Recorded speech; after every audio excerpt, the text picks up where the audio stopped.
stand up and put your hands together. Welcome back to the stage, the man of the hour, Mr. Russell Brunson.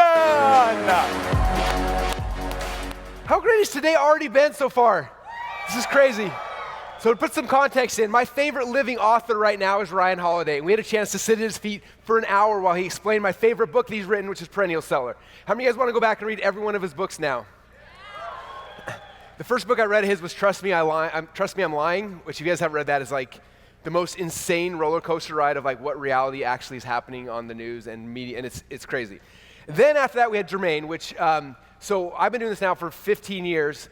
Jermaine's younger than me. When I got started, Jermaine was already in the game, having a ton of success, and when I got started, he was one of the first people I looked at, and I was like, oh my gosh, there's this kid younger than me who is killing it, teaching people how to play gospel music by ear. I was like, if Jermaine can do this, I can do it. And he's one of the people that gave me belief in myself initially when I first started this game. And I'm so grateful for him, and it's just such a huge honor for me to have him on this stage as well. So it's been amazing for me.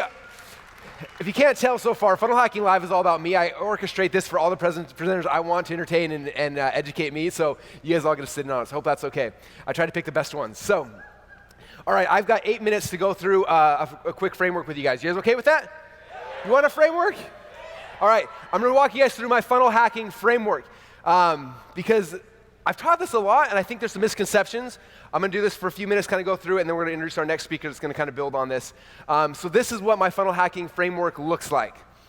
Okay, so you guys ready for me to jump into this? You ready? Okay, so let me tell you the story about how I learned or I earned this first. So this came from a whole bunch of time of me trying to figure out how to make money online. When I first got started, like a lot of you guys, I didn't know what was happening, but I would look and I would see like who was having success, what are they doing? And this is where I started having my first parts of success is when I started looking what other people were doing and started modeling it. And so if you look at this framework, the first phase of this is you have to find a funnel that's working, okay? And so for a lot of people when I first started teaching this, they struggle because like, well, I'm a whatever, right? Let's say I'm I used dentist like 10 times this morning, so I can think off the top of my head. So give me a weird business. Realtor. That's not weird. A realtor? Give me something really weird. What was it? Pigs for tots.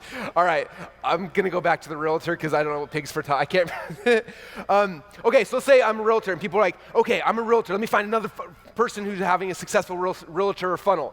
And maybe they can't find one, like, oh, funnels don't work for realtors, and they walk away. And that's not the reality. Like, there's different ways to look for funnels that work, okay? So there's 3 kind of ways I look for. The first one is I'm looking for direct competitors. So yes, if I'm a realtor, I'm gonna look for other realtors. I wanna see what are other people doing, okay? I wanna find out what's working, what's not working. That's number 1. But sometimes I can't find a direct competitor. So the next thing is, who are my indirect competitors? These are people selling different products to the same audience I wanna sell things to. Different products to the same audience, okay? So if I'm selling to wrestlers, and I'm selling wrestling singlets, I'm looking for someone selling wrestling shoes, right? So different product, but the same audience. Okay, I'm looking for their funnels. Or the third one is using the same funnel types. If I know I'm going to sell through a webinar, I don't care what market it is. What are all the people having success with webinars? What are they doing? What does that funnel look like? I want to look at the model, okay? And so those are the 3 ways to funnel hack. It doesn't have to be in your same industry. A lot of people miss that, okay?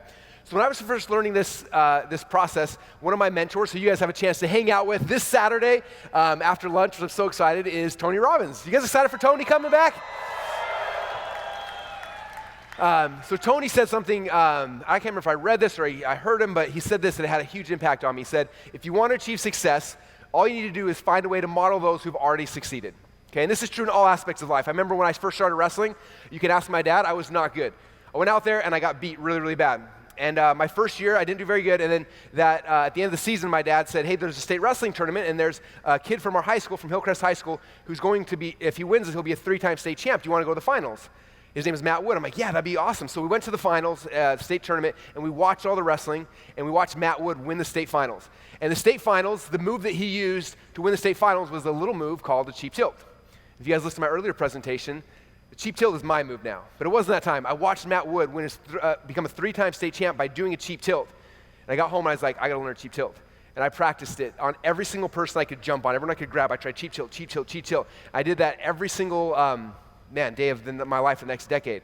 And that move became my move, and I could get it on any person because I saw someone successful, I figured out what he did, and then I modeled it. Okay, the same thing was true in business. I wasn't a business major. I got a C in my marketing degree. So when I came online, I was like trying to figure things out. I started looking for who are the people that are successful, and I want to model them. So there's a quote I learned this in one of my marketing classes. They were talking about products and stuff, and my teacher said this, and I don't know where they got it from initially, but it said, you can always tell who the pioneers are because they have arrows in their back, and they're lying face down in the dirt. Okay? And I remember hearing that, and it didn't mean a lot to me until about 10 years ago when I was at a Dan Kennedy event, and it was a room about a fifth this size, and I was sitting in the back, and I was the nerdy little kid in the back, like freaking out while all the business people were sitting there taking notes, and I'm like, freaking out, right? And this guy named Porter Stansberry was on stage, and Porter ran a division of Agora called Stansberry Research, which at the time I think that division was doing like $500 million a year in sales, selling financial newsletters. And Porter sitting there talking about their sales funnels and walking us through the process, like step one we do this, step two we do this, and here's our pricing strategy and why we do these things. And he's like showing everything, and I'm like listening, taking notes as fast as I can. And when he gets to the end, he said, you know what's interesting? He said, every year, people see what we're doing here in our company, and they see how much money we're making, so they try to figure out how they can beat us.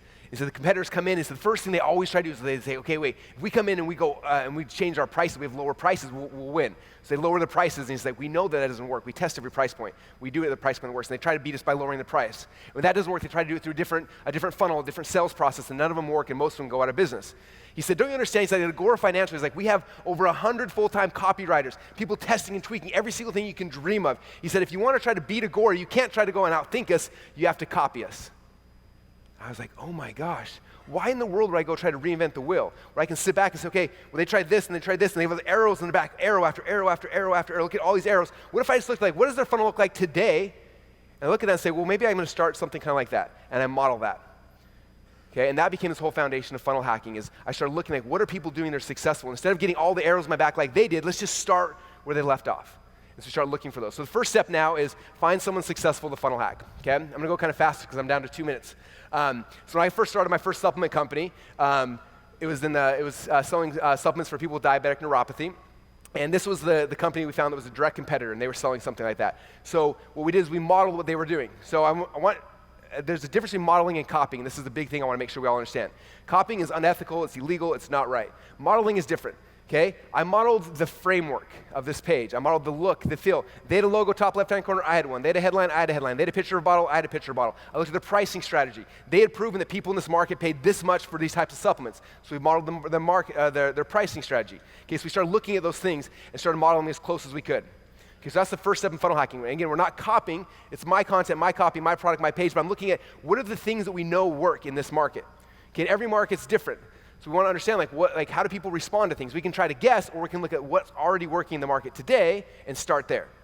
Okay? All right, now phase number 2. After we find a funnel that works, now we need to look behind the scenes of what their funnel actually looks like. Okay, and this is what we call funnel hacking. We need to actually buy their products. That means we pull our credit card out of our wallet and we buy their product. Okay? So as we were building out our supplement funnel, I found these guys right here, and these guys, he's become a really close friend of mine. But at the time, this funnel was doing like $3 million a month selling supplements. And they were selling to the same market I was, but it was a completely different type of supplement. I remember looking at that, and I was like, this page is so boring and lame. There's a red headline, a video, and a button that says add to cart. And I'm like, there's no way they're having success. But I knew who they were, and I knew some of their numbers. So I said, okay, I got to find out what's happening behind the scenes. So I went and I clicked on the order button. It took me to an order form. On the order form, they're selling 1, 3, or 4 bottles. So I put my credit card in, and I bought the product. Okay, and after I bought it, it took me behind the scenes of what they were testing, what was working. So on the first upsell, they sold 6 more bottles of the exact same thing. I remember seeing that thinking, they're crazy. I just bought 4 bottles of this stuff, and they're selling me 6 more bottles. Do you think I'm a drug addict or something? This makes no logical sense at all. And then as a marketer, I'm like, oh, I know better. I'm going to do something way cooler than that. But I was like, no, maybe, just maybe, they know something I don't know. So I suspended my skepticism. I went through the rest of their funnel, and this is what their funnel looked like. Okay? Those 5 pages. Those 5 pages at the time were selling insane amounts of supplements. So I'm like, okay, now I know what the model looks like. This is what the structure, the page, the pricing looks like to sell this type of a product. Okay? Now we move to phase number 3. So phase number 3, now I want to look at what are they actually selling at each page? What's the hook, what's the story, and what's the offer of every single page? Last year's keynote here at Funnel Hacking Live, I talked about hook, story, offer for the first time. And as you know, if you remember that presentation, every single page the core things you do. If a funnel's not working, it's always either the hook, the story, or the offer, every single time. And I wish I could spend an hour going into that right now, but my time's already up. So what I do is I go back and I look at this funnel, and say, okay, on the landing page, what's the hook, story, and offer on this page? On the first page, what's hook, story, offer? On the upsell, I'm trying to figure out, like, what is it, what are they, like, how are they packaging this? What does it actually look like? This is where we do our homework, right? This is the market intelligence of what is actually working in the marketplace today. So I get an idea of that. I look at the hook, story, offer every single page. Okay? And now I move into phase number 4, and this is where I lay out my blueprint. Okay? Based on everything I looked at, the different funnels I funnel hacked, this is the blueprint of what I'm going to create. So I say, okay, I'm going to sell a supplement. I'm going to have 1, 3, or 4 bottles because they've proven that works. I'm going to upsell 6 more, and I'm going to kind of take them through this process. Okay? So I lay out, here's the structure of what I want to create. Again, I'm not copying anything. I'm modeling the structure, the frameworks, right? And then we move on to phase number 5, and this is the key that a lot of people miss.